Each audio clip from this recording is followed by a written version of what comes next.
சிந்துவுக்கு வந்து ரொம்ப காய்ச்சல் அடிக்குது. அத பார்த்துட்டு வந்து இன்ஜெக்ஷன் போடுறாரு நம்ம சிவா. அடுத்து வந்து சிந்து வந்து பார்த்துக்கிறாரு. பார்த்தா நடுவுல வந்து அவருக்கு காய்ச்சல் அதிகமா இருக்கு சிந்துக்கு. உடனே வந்து என்ன பண்றாரு, அவங்களுக்கு வந்து ஈர துணி போடுறது, அதுக்கப்புறம் அவங்கள பார்த்துக்கிறது, அந்த மாரி விஷயங்களெல்லாம் நைட்லாம் பண்ணிட்டுருக்காரு. காலையில சிந்து நல்லா தூங்குறாங்க. எழுந்து வந்து வெளிய வந்து சிந்துக்காக வந்து ப்ரிப்பேர் பண்றாரு. அவங்களுக்கு குடுக்கறதுக்காக ஃபுட்டு. அந்த டைம்ல கரெக்ட்டா அங்க வராங்க மகா. மகா வந்து "நீ ஏன்டா இதெல்லாம் பண்ணிட்டுருக்க?" அப்படின்னோனே "சிந்துக்கு தான்" அப்படின்னு. "சிந்துக்கா? அவளுக்கு ஏன்டா நீ பண்ணணும்?" அப்படின்றாங்க. நைட்டெல்லாம் அவளுக்கு காய்ச்சல் தாங்க முடியல. "காய்ச்சலா இருந்தா போய் தொலைறா விடு. இப்படியே போய் சேர்ந்துட்டாலும் நம்மளுக்கும் நிம்மதி தானே" அப்படின்றாங்க. "ஏம்மா இப்படிலாம் பேசுற?" அப்படின்னோனே, "வேற எப்படி பேசுவாங்க? அவளுக்கெல்லாம் பாவம் படுத்தினா அவ்வளோதான். நீ எல்லாம் இத செய்யணுன்ற அவசியம் கிடையாது.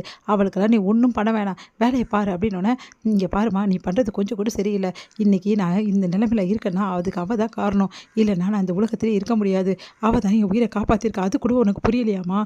அப்படின்னோனே, "இங்க பார்றா, ஆனா அவ பண்ண துரோகத்துக்கு இதெல்லாம் சர்வ சாதாரணம்.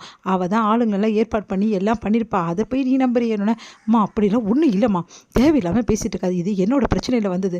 எங்க ஹாஸ்பிட்டல் பிரச்சனையில அவ வந்து மாட்டிக்கிட்டா. ஆனா அவள பத்தி இப்படிலாம் பேசுற? அவ செஞ்ச ஒரே தப்பு என்னை ஏமாத்தி கல்யாணம் பண்ணிக்கினது தான். மத்தபடி வேற எந்த தப்புமே செய்யாதவ சிந்து. சிந்து ரொம்ப நல்லவம்மா. ஏம்மா இப்படிலாம் பண்ற?" அப்படின்னோனே, "என்னடா நீ இப்படி இருக்க வரைக்கும் அவ எப்படிடா திருந்துவா? அவ திருந்தவும் போறதில்ல. இந்த பிரச்சனையிலேருந்து விடுபடவும் போறதில்ல. இப்படியே பண்ணிட்டு அவ இப்படியே இருக்கட்டும். அம்மா இங்க பாருங்க, தேவையில்லாதெல்லாம் பேசிட்டு இருக்காதீங்க. கம்முனு இருங்கம்மா" அப்படின்னு சொல்லிட்டு ரெடி பண்றேன். "என்னடா இது எல்லாம் உன் தலை எழுத்தால. இதெல்லாம் நீ பண்ணக்கூடாதுடா. நான் சொன்னது தான்" அப்படின்றாங்க. "இங்க பாருங்கம்மா, என்ன என் உயிர காப்பாத்தின ஒருத்தருக்கு நான் செய்யறது தப்பு கிடையாது. அப்படி சொல்லுடா சிவா. சிவா நல்லவனா இருக்கான். ஆனா அவன இப்படி வந்து தேவையில்லாம பண்ணிட்டு இருக்க. அவன் பொண்டாட்டிக்கு போட்டா உனக்கு என்ன பிரச்சனை?" அப்படின்னு மகாவ பார்த்தாங்க அன்னபூர்ணி. அதுக்கு வந்து "இங்க பாருங்க, நான் சொல்றத சொல்லிட்டேன். இங்க பாரு சிவா, நீ பண்றது சரியில்ல" அப்படின்னு சொல்லிட்டு போறாங்க. இங்க வந்து ஸ்னேகா வந்து ஃபோன் பண்றாங்க. சிவா வந்து அத எடுக்க மாட்டேங்கிறாரு. "ஏன் வந்து எடுக்க மாட்டேங்கிறான் சிவா? இன்னைக்கு டைம் ஆகுதுல்ல, எப்பவுமே வந்துருவானே, ஏன் இன்னும் வராம இருக்கான்?" அப்படின்னு சொல்லிட்டு டென்ஷனா வராங்க.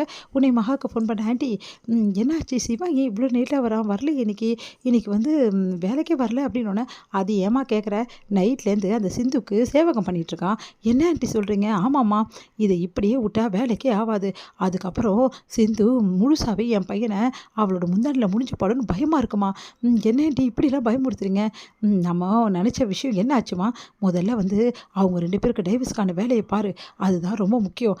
பண்ணியா இல்லையா?" அப்படின்னோனே, "எல்லா ஏற்பாடும் பண்ணியாச்சு ஆன்ட்டி. கூடிய சீக்கிரம் இந்த சிந்துவுக்கு முடிவு கட்டிடலாம். நீங்க கவலையே படாதீங்க. என்னால இத தாங்கிக்க முடியல ஆன்ட்டி." "சிவா ஏன் ஆன்ட்டி இப்படி பண்றாரு?" அப்படின்னோனே, "அவன் அப்படிதாம்மா. ரொம்ப இரக்க குணம் உள்ளவன்மா. அத தான் சிந்து சாதகமா பயன்படுத்திக்கிறா. அது கூட அவனுக்கு தெரியல. என்ன பண்றதும்மா?" அப்படின்னோனே, "எப்படியாவது சிவாவ நான் அனுப்ப பார்க்குறேன். நீ கவலைப்படாத" அப்படின்றாங்க. "சிவா உனக்கு எமர்ஜென்சியா ஏதோ ஃபோன் வந்திருக்கு. முதல்ல கிளம்புப்பா" அப்படின்னோனே, "அதெல்லாம் அப்புறம் பார்த்துக்கலாம்.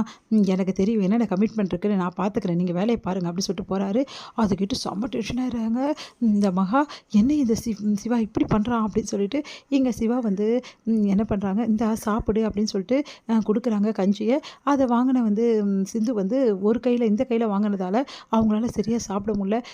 "சரி இருக்கட்டும் சிந்து, நானே ஊட்டி விடுறேன்" அப்படின்னு சொல்லிட்டு ஸ்பூனால ஊட்டி விடுறாரு. உடனே வந்து, "டாக்டர் ரொம்ப தேங்க்ஸ் டாக்டர்" அப்படின்னு. "நான் தான் தேங்க்ஸ் சொல்லணும், ஏற்கனவே சொன்னேன்ல. உன்னை புரிஞ்சிக்கவே முடியல சிந்து. ஒரு டைம் வந்து என்னை அவமானப்படுத்துற, அசிங்கப்படுத்துற, எல்லார் முன்னாடியும் இந்த மாதிரி பண்ணி வச்சிருக்க. அதனால என்னால வெளிய தலை காட்ட கூட முடியல. அந்த அளவு பண்ணி வச்சிருக்க. ஒரு பக்கம் என் உயிர காப்பாத்துற. எனக்கு ஒண்ணுமே புரியல சிந்து. உன்னை பத்தி என்னால புரிஞ்சிக்கவே முடியல" அப்படின்னோனே சிரிக்கிறாங்க.